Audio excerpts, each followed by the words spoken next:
Welcome back to the Hope 2020 live stream. And I'm hoping you're all caffeinated for this next one. We have Christopher Guest with us, who is from the Duke University Reporters Lab. For those of you not familiar with that, it is a research organization at Duke University that is focused on journalism and public policy. And he is here to talk to us today about how we and how hackers generally can help out the fact checkers. Over to you, Christopher.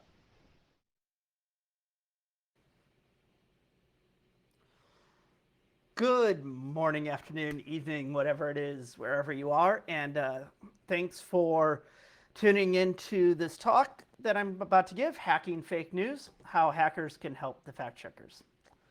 So, first question is probably, who am I? Well, my name is Christopher Guess. I'm the lead technologist of the Duke Reporters Lab at Duke University. We're part of the School of Public Policy.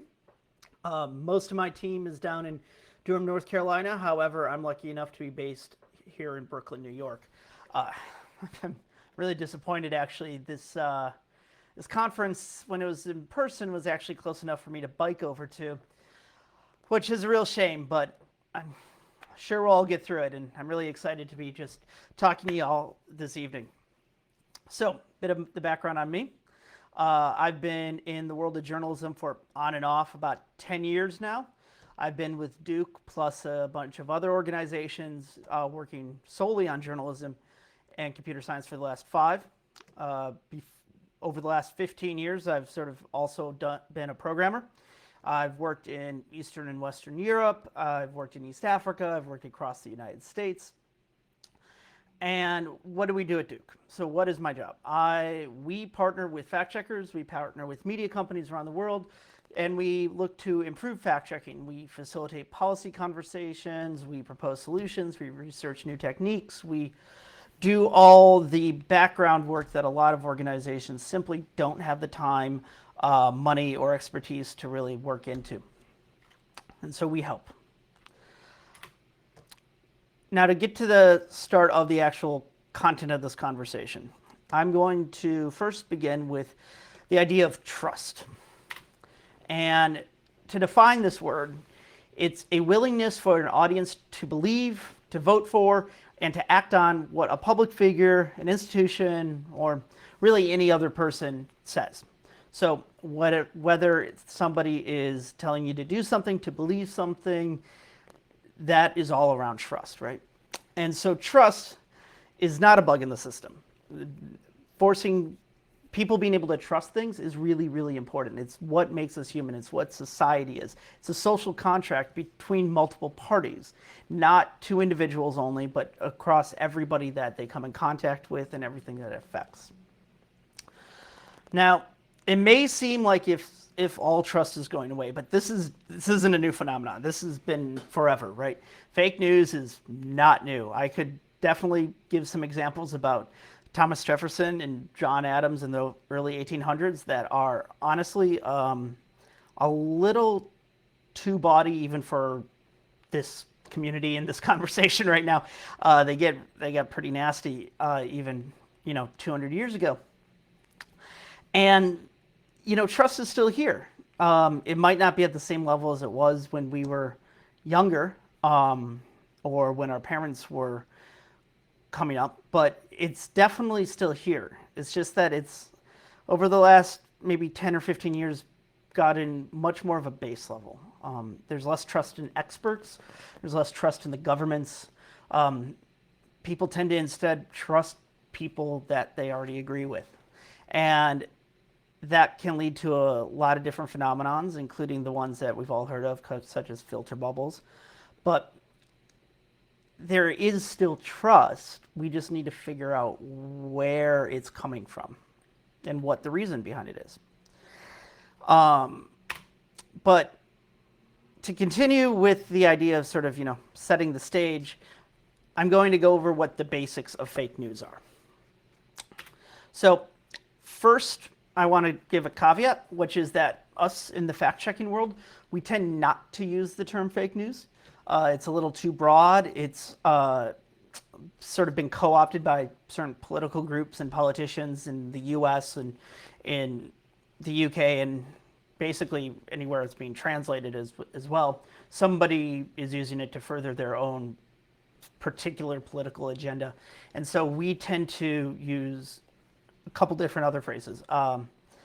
The two big ones are being misinformation and disinformation.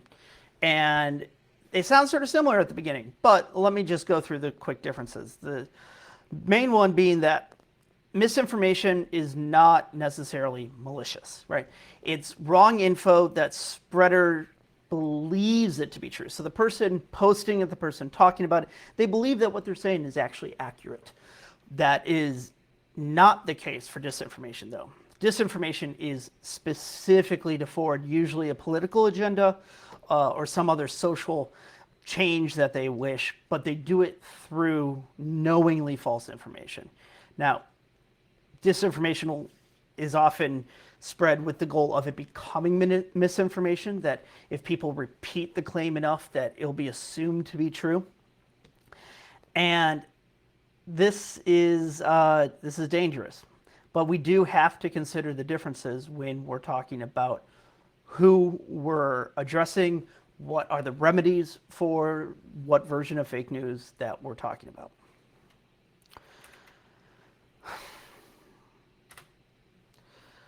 Okay, so let's look at the types of fake news that is usually spread out there and the types of misinformation, disinformation. So one of the things that people don't usually realize is that when it's well done, disinformation campaigns are not usually obvious.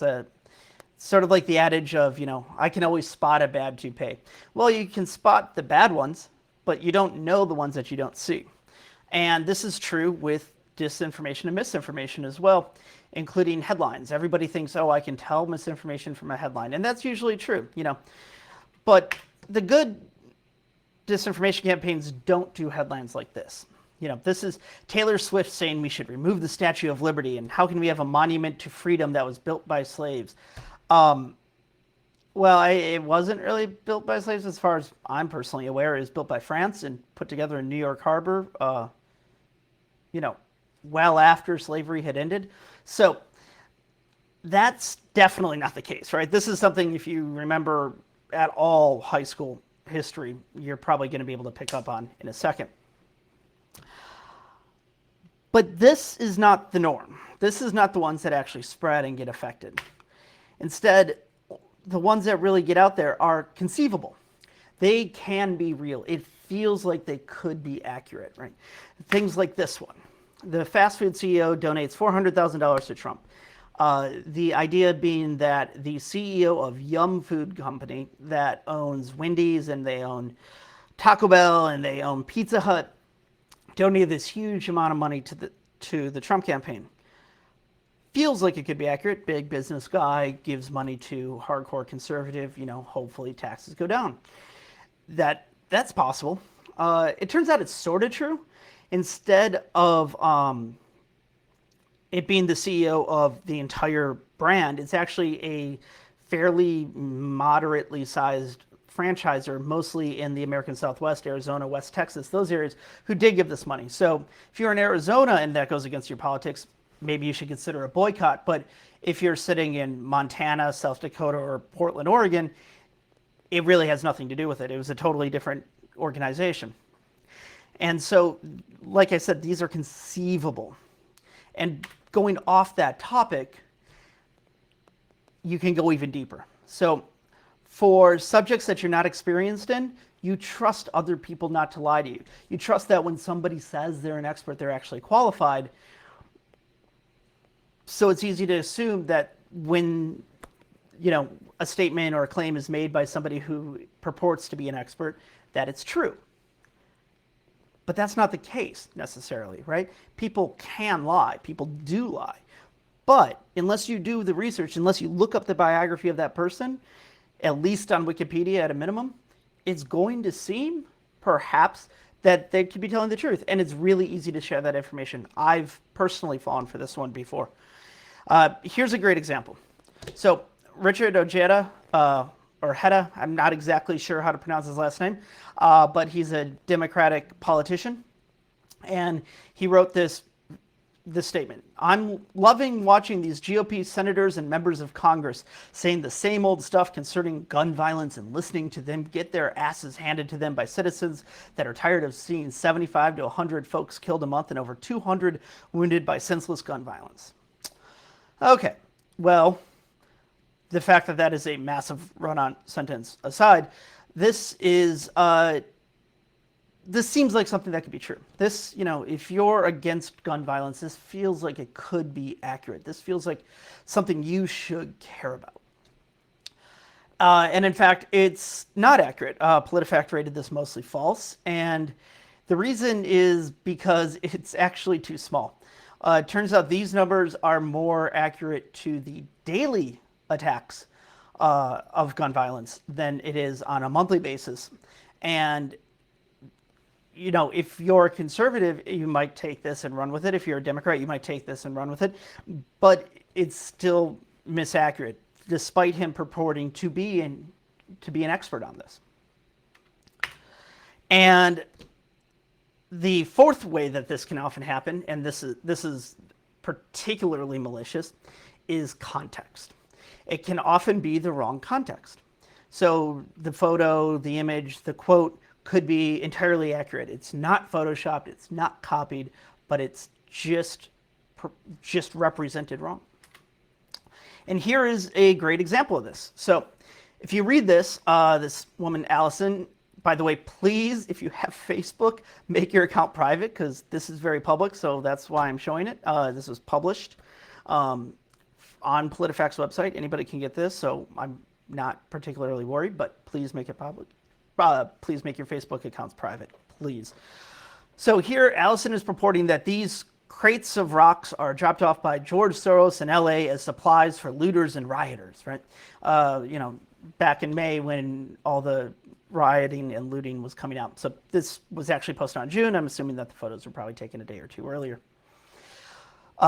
Putting aside the mildly implied anti-Semitism around George Soros being the one that's causing this, and the fact that staging riot supplies in broad daylight is pretty categorically insane, these photos are real. This is an actual photo. Nothing is doctored, nothing's cropped. However, the rest of everything that's being written is completely wrong. Instead of these being crates of rocks being dropped off for rioters in LA, it's actually a photo of barriers protecting a synagogue in Oakland, California, about 400 or 500 miles north of there, and really the exact opposite of the statement that she was making. And this isn't the only thing, right? So I'm sure you've seen about 10 years ago or so, you saw these people claiming that on September 11th, as the World Trade Center was being attacked, that Muslims were celebrated in New Jersey, and there was videos that it actually turned out, yes, they were Muslims, but they were actually celebrating a soccer game and a win in Germany about 10 years even earlier. And that spread like wildfire because it's hard to find the original source. These things are challenging, right? So that is, context is king in a lot of these situations. And then the fifth one is one that we all sort of assume happens all the time anyways, and that's just that it's just plain made up photos. This is a great one. This is one of my favorites. It's been making the rounds for at least a decade. It has at various times been New York during Hurricane Sandy, Houston during Hurricane Harvey, Puerto Rico during Hurricane Irene, and New York during Hurricane Irene.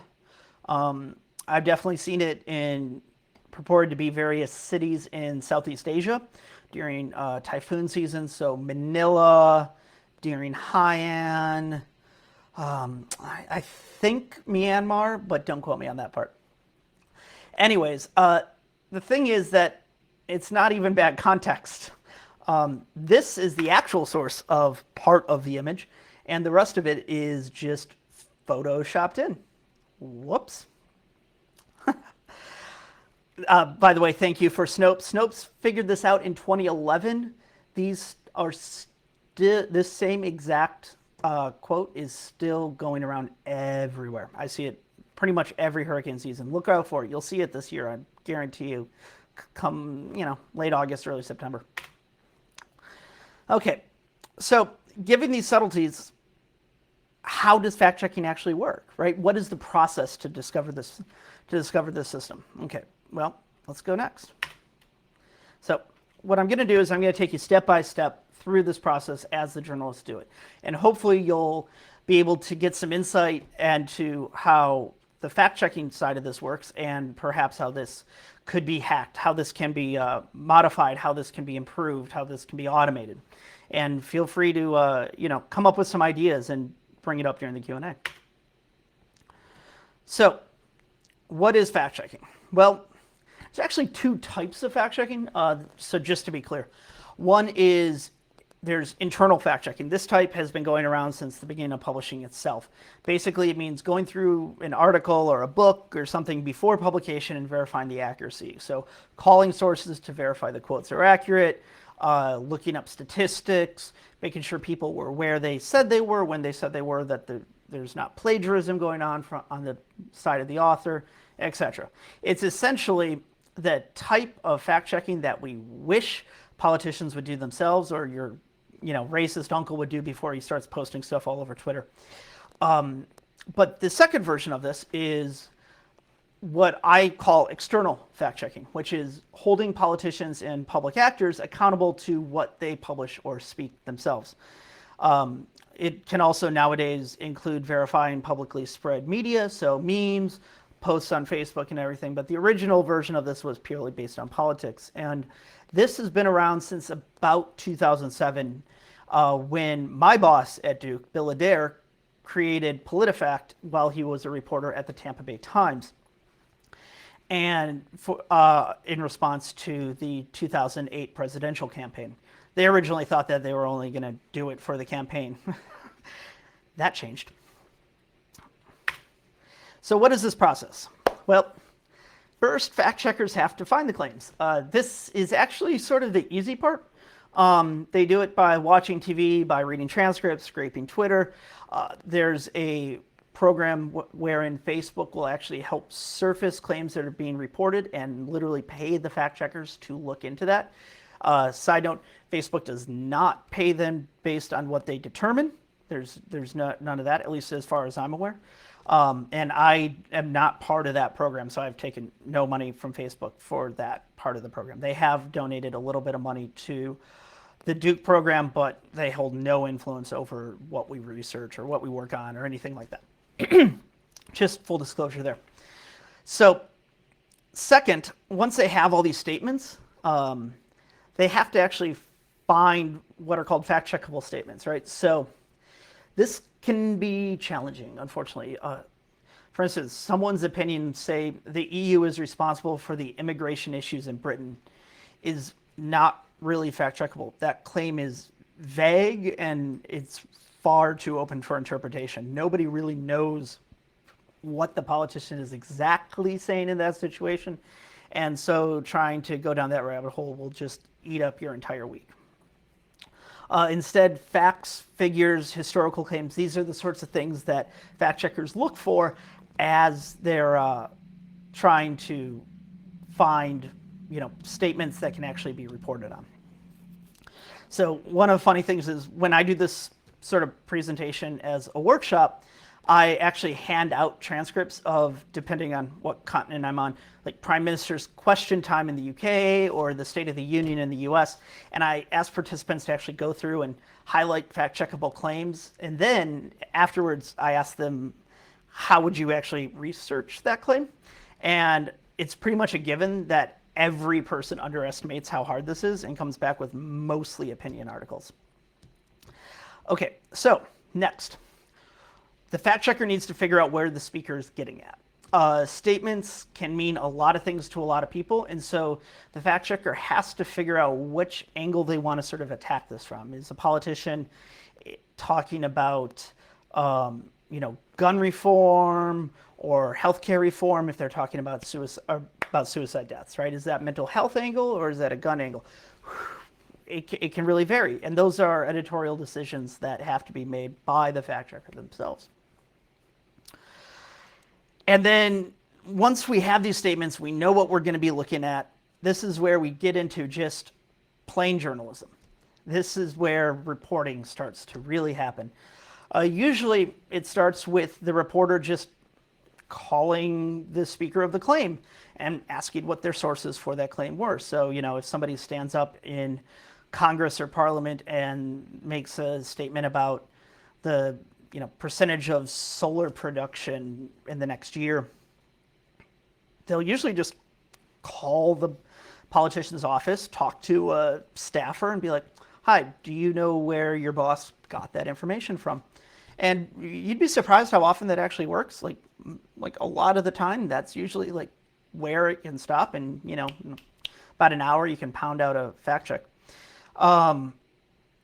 But, some people like to just make stuff up. In the case of the previous claims that we were looking at, if something was fabricated or something was just taken completely out of context, they might not be so willing to really answer your questions. In which case, it's time to go deeper. That can include, interviewing subject matter experts. You can start getting even deeper and finding the statistics yourself, scouring court records if it's about, so-and-so got arrested, public statements that people have made before. Is this something that has been claimed by the same person in different forms? Is it about something somebody else claimed? Well, then you got to go and you got to look at what area were they talking about? What area of subject? When was this made? Was this on the record? Was this off the record? You just have to sort of churn through all of your sources. Okay, and once that's all done, once you've got through the whole process, you have to come up with a conclusion. Now, these can be positive or negative. Some organizations like to use ratings. So if you're, for instance, PolitiFact or the Washington Post, you'll use the pants on fire rating or the truthometer as Bill coined it. Or if you're the Washington Post, you'll use Pinocchio's or Geppetto's checkmark. If you're organizations such as, again, to go back to the UK, Full Fact in the UK or factcheck.org in the US, instead of rating something directly on a scale, it'll often be more of an analysis, going through step by step and point by point, refuting or accepting what was being said or discussing the sort of vagaries around it. And both of them are acceptable. Each organization has their own sort of editorial policy on this, but it is a long process, and it's usually a long debate among the different editors to decide exactly where does it fall on the line. And then finally, you publish. You report your findings, you publish on the web, you submit to Facebook if you're in their program so that they can automatically tag the post that you were looking at, or Google for making sure that your fact check gets included in various search results, which most of you have probably seen. That was one of the big gets for the whole program, was getting Google to actually put that information out in front of people. But once that's all done, seems easy. It's not always that. So what are some of the gotchas? What are some of the issues? Well, as I've shown, fact checks are often more than figures, right? They're opinions, they're historical situations, they're mislabeling, they're made up. And so, as I mentioned in the previous slide, you have to dig into this. This takes time, this takes effort. This is not very automatable. Because just figures, you could sort of go through known information and just look it up, based on various statistics. But that's not really possible if somebody's, making more of a judgment call. And that's in addition to the fact that politicians are professional obfuscators, as I like to say. Their job is to make sure that everybody in a crowd listening, or everybody, at home listening, or everybody on the internet reading gets what they want from the speech. Doesn't have to necessarily mean what the politician meant specifically, but everybody sort of has to come up with their own ideal version of what was being said. We see this all the time, right? And that particularly gets into a complicated aspect because of, unfortunately, the English language. in that there's double entendres, there's word order vagaries, there's multiple definitions. It makes it really easy to say 12 things while saying a 13th thing. And that is a huge issue with, especially English. Well, it's my main language that I focus on. But other languages definitely have this problem. English is particularly complex, however. And then, context. Again, that's going to come up a lot here. But context is so important when it comes to trying to fact check these things. So, say a politician says, the tragedy this morning. Well, you have to know where you are, right? Because it could be the tragedy of something that happened in the next county over, something that happened across the country, something that happened in a different country that morning. You have to know what day it is, because what is this morning? Is it, was it 11 a.m. or was it 8 a.m.? Did the event, say an event happens at 8 a.m., an event happened at 11 a.m., the speech happened at 10 a.m., but we're checking at 3 p.m. You have to understand what context that the speech was given in. Who was the audience, right?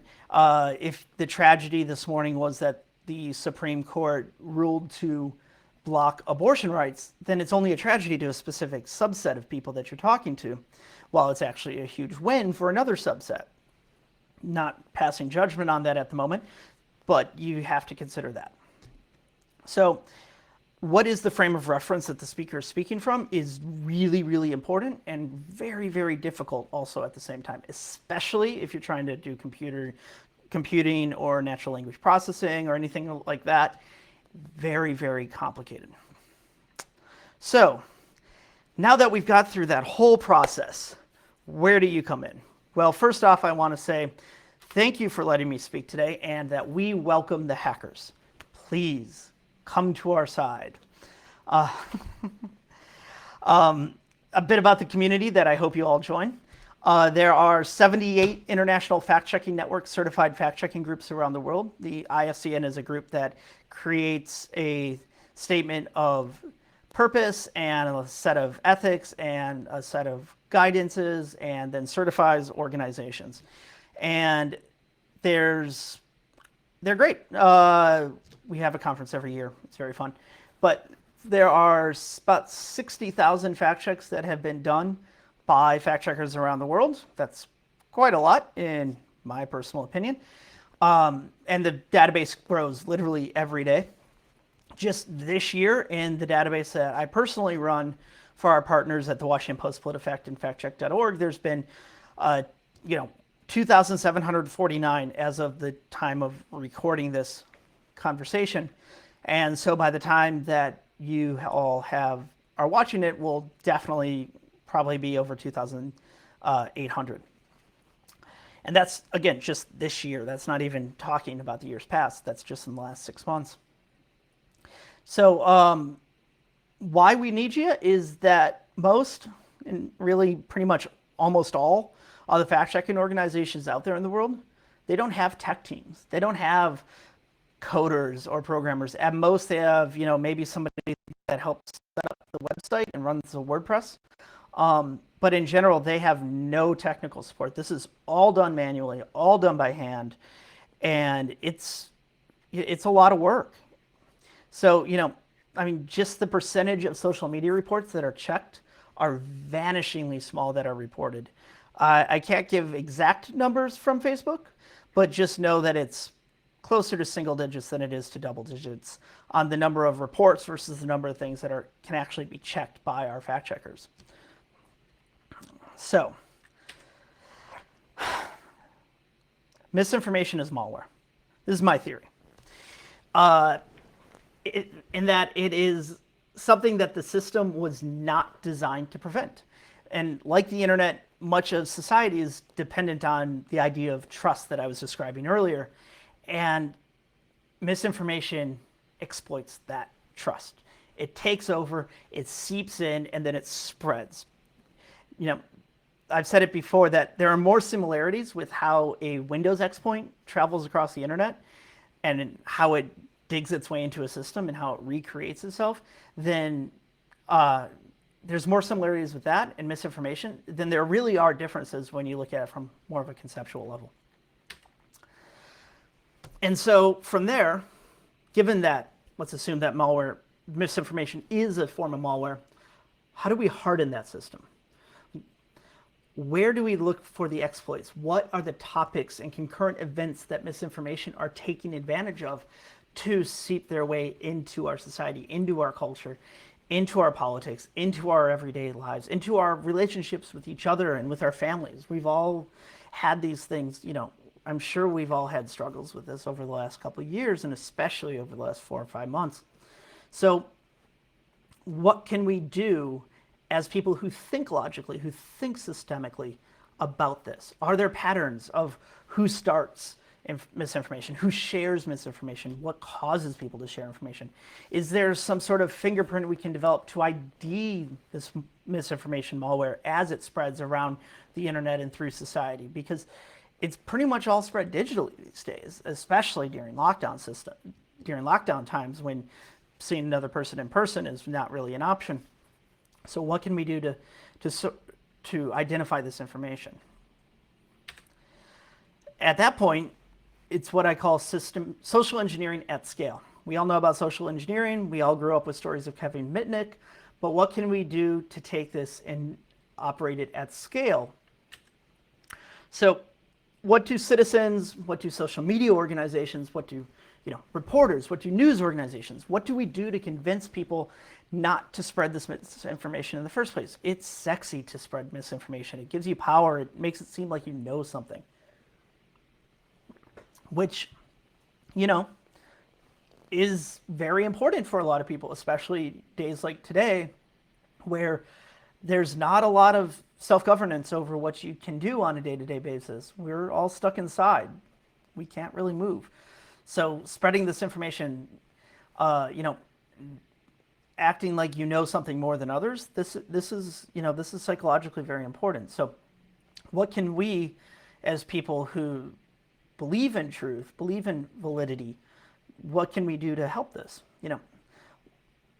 If we can't stop it, what can we do to maybe somehow put the genie back in the bottle just a little bit, right?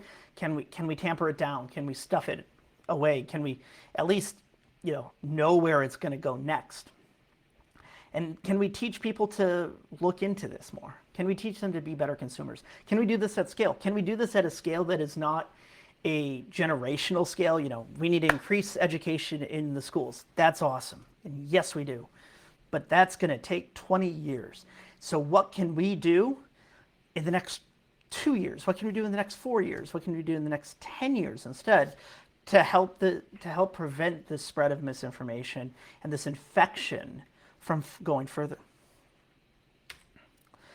And at that point, what can we as hackers, do to address the ethical issues of this? This is something I'm sure all of you have already thought it in your head. Like this, how do we balance the suppression of fake news with freedom of speech, right? Is not saying, that bag of rocks was put there, is that not technically freedom of speech? If we stop that, is it technically censorship? At what cost should this information be free is a question I would pose to that.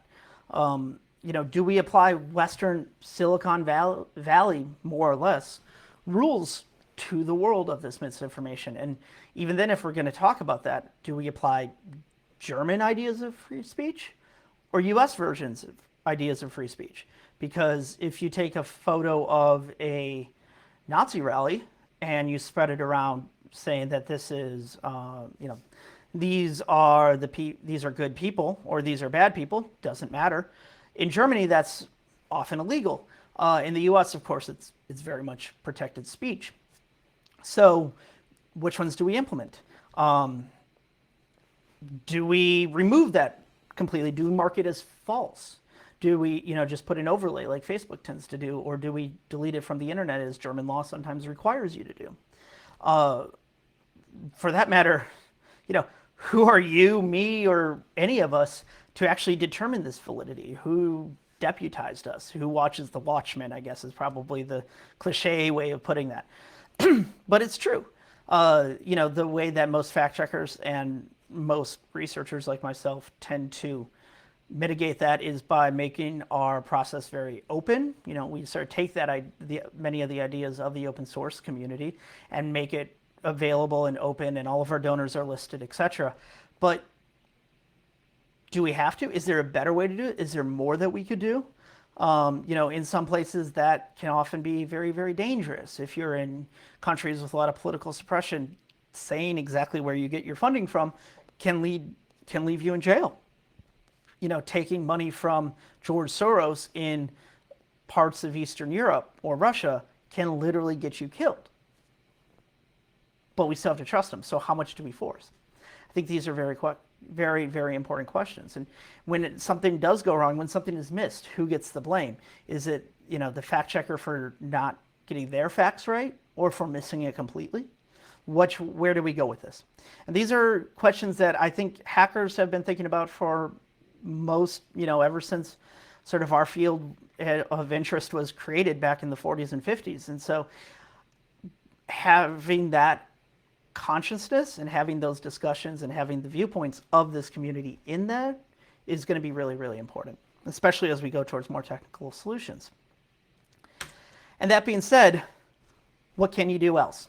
Okay. So what can you do? Well, this is sort of a laundry list for me, but it's a few places to start, and there's way more than this slide gives us. But number one, design algorithms to track claims from origin to mass acceptance. This can be used to figure out who's benefiting from the spread of a specific falsehood, who has what to gain, and how can we hedge it all off at the pass, right? Next is claims are repeated. They're repeated often. Is it possible to compare them to something that's already been checked? This is my specific field of research at the moment, is trying to take a claim that somebody is saying off the TV or in a speech or in a newspaper or on a website and look through our own database and see if somebody else has made the same claim. The hard part is it's usually different wording, it's different phraseology. This is where the English language becomes way more complex than, say, doing the same thing as my colleagues in Argentina are doing with Spanish. Not saying their job is easy, but it's just a little bit easier. So perhaps we can automate the tagging of claims as misinformed. Maybe we can even stop it in its track that way. If something comes up that's already been stated in a different phrase, we can put that tag on it right away. Can we hold tech companies to higher standards? This is a hacker conference, right? Large companies being bad is usually a fairly acceptable stance to take here. But aside from advocating for the Fediverse, what can we do to keep it honest? If we work at these companies,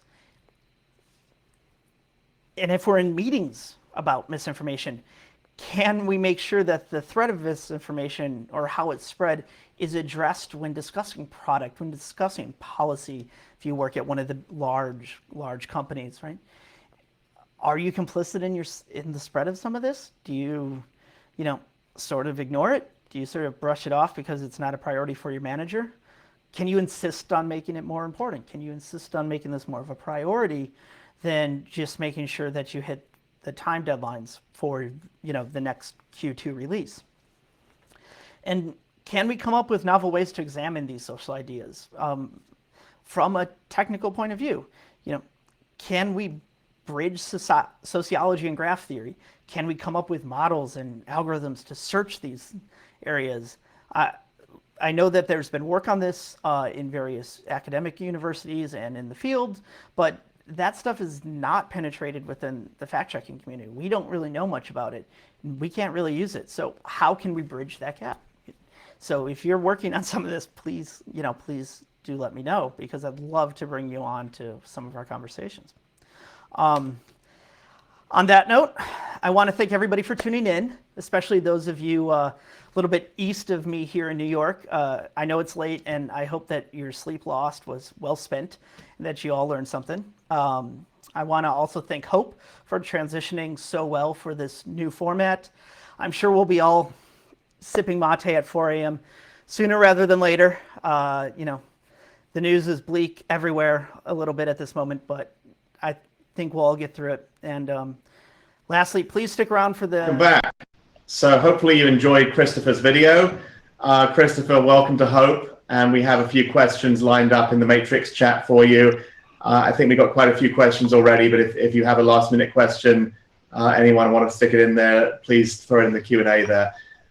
So first of all, if fact-check fake news can still get repeated for a decade, and if cognitive biases can cause people to just double down on misinformation, is fact-checking itself a losing firefight? What can we do to take it to the next level? Yeah, that's a great question, and it's one that keeps pretty much everybody in the fact-checking world up most nights. Yes, some people double down. Not most people, as far as I've been able to see from the published studies that have been done out there. So there is room for correcting the record. Correcting the record alone is just important, right? You know, people can say things, but it's important to have an actual history of what is the truth available to the public. And, you know, there's a lot of different methodologies for how you can sort of intervene where somebody is receiving the information. The sooner that you correct it in their mind, the less time it will have to sit in. And we do need to do more.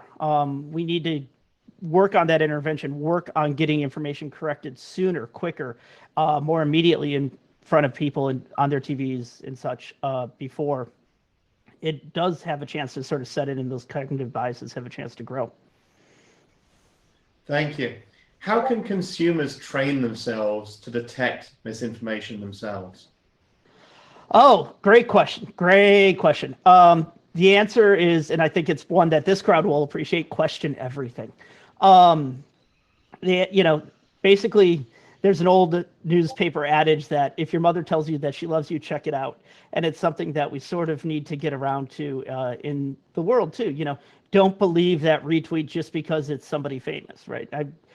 Again, this crowd is probably not who we're speaking to, but perhaps, you know, some of our more elderly family members, for instance, make sure that you don't personally spread information. Check it out and make sure that you have the facts yourself before you spread something. I've been guilty of spreading stuff that I, got lazy and didn't check, and it was proven wrong later.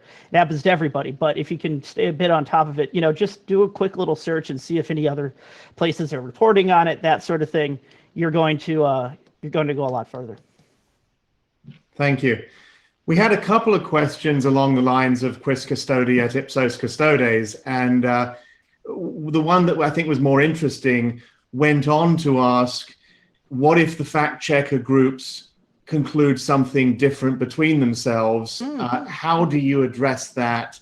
Do you address that? And can that be used as false confirmation by certain interest groups? Oh, yeah. Another great question. One that I actually don't think I've gotten before, but something that we've thought about.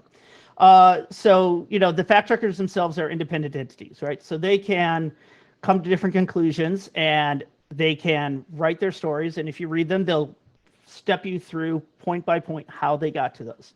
And so you can go in and look for yourself and see which methodology you prefer. Maybe it's something in the middle that actually works better. The fact checkers, in my experience, tend to come to pretty similar conclusions. Like maybe they'll say like false or mostly false. But in general, tend to be pretty even keel on that. But when it happens, we don't, it's not like the Washington Post calls a PolitiFact and it's like, why did you do that? Nothing like that happens, right? We just sort of move on with it. And I'm sorry, I forgot the last part of the question real quickly. I think they were saying that maybe if that occurs, it can also end up being used as false confirmation. Sure. So, that's true. Unfortunately, with a free press and free speech in the U.S. and most other countries that I'm sure everyone on here listening from hails from, that's just the thing. If you publish something, people can twist your words. You can potentially sue for libel, but there's really nothing you could do. What are Fediverse's implications for you in how it is used and or how you use it? The Fediverse. I am pretty sure that I am one of maybe 3 people in the entire community in the world that's even heard the word Fediverse. I'm on Mastodon. I'm at CGuess. In general, we haven't touched it. I actually have a ticket in GitHub right now on one of our products to actually be posting our fact checks to Mastodon, but it's just not a priority. You know, I'm not 100% sure on this, and this is just my opinion, but I imagine it's going to be a little bit like preaching to the choir. Like the people that are on Fediverses are probably more likely to be the people that Google when they hear, that do their own research and are less likely to fall for it. But that's just my guess, and maybe I think we're all better than everybody else or something. Fair enough. So I'm going to ask you this one. What if the other side is a legitimately different opinion and not fake news? Yeah. Good question. In those cases, fact checkers tend to not fact check that. One of the initial sort of selection criteria that fact checkers go through, as I mentioned in the talk, is sort of weeding out things that are fact checkable, things that deal with truth and numbers or events or what have you, and not opinion based. If it's opinion based, we tend to just let that go and not address it. So is hydroxychloroquine working fake news? I think there's probably a comma that needs to be in there somewhere because this could have 2 different definitions. Another problem with fact checking, by the way. I don't know.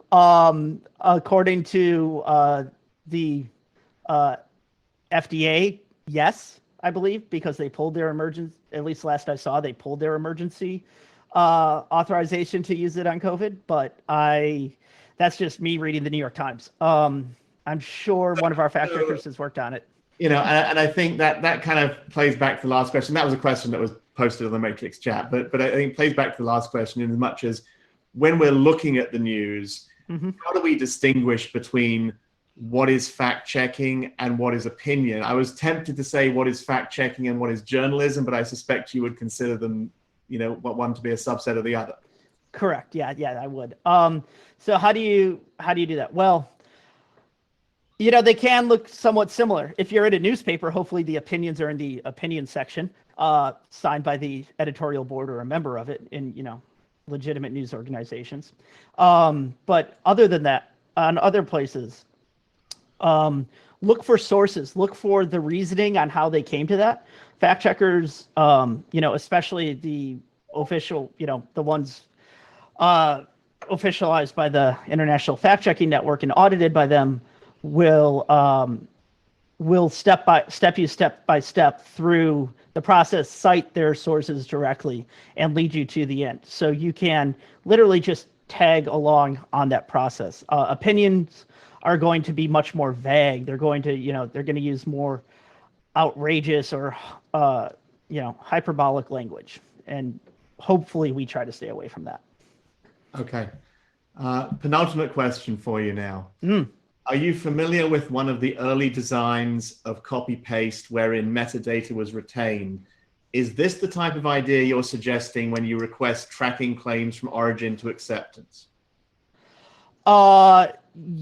One, not familiar with that. Seems like something that would totally happen though. Yeah, that could be an idea, right? This is the reason that I wanted to talk to everybody at this conference, is because there's a lot of great ideas like that I have not come up with, that we have not come up with, but that you guys might be able to. Okay. And we do still have lots more questions pouring into the Q&A channel. Thank you for that, everyone. I'm not going to give Christopher the question of what is truth or how does he define real. But I will throw you a last bone and just ask you to keep this one real short. Mass acceptance or mass distribution? Mass acceptance or mass distribution?